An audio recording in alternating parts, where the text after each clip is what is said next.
Dalam persamaan EMC kuasa 2, apakah M? Best. Betul, 1-0. Episod hari ini adalah sesama dengan Lego FC. Okay. Haiwan apakah yang mati selepas menyengat mangsanya? Lebah. Betul, Amar jawab dulu. Satu sama. Ini macam budak dari 3 ni soalan dia. Dia bagi senang sikit lah. Terima kasih. Terima kasih kerana bagi senang. Dia start dengan yang senang. Oh, dia senang. Itu makin susah.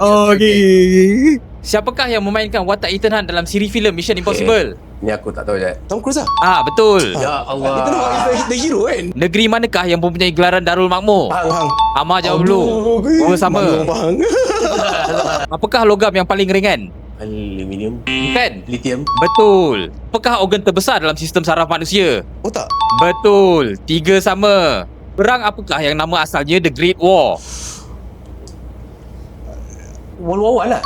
Betul. Yelah pasal dia the first perang. So dia tak tahu nak bagi nama je bagi tu perang besar. Negara manakah yang merupakan pengeluar biji kopi terbesar? Brazil. Betul. 5-3. Amar menang. Last minute. Kena kasih abang menang. Aku ke kembar. Dia kena kasih abang menang. Okay, kalau korang nak tengok sembang bola yang emosi dan tak rasional, jangan lupa tengok kami di Lego FC. Lego.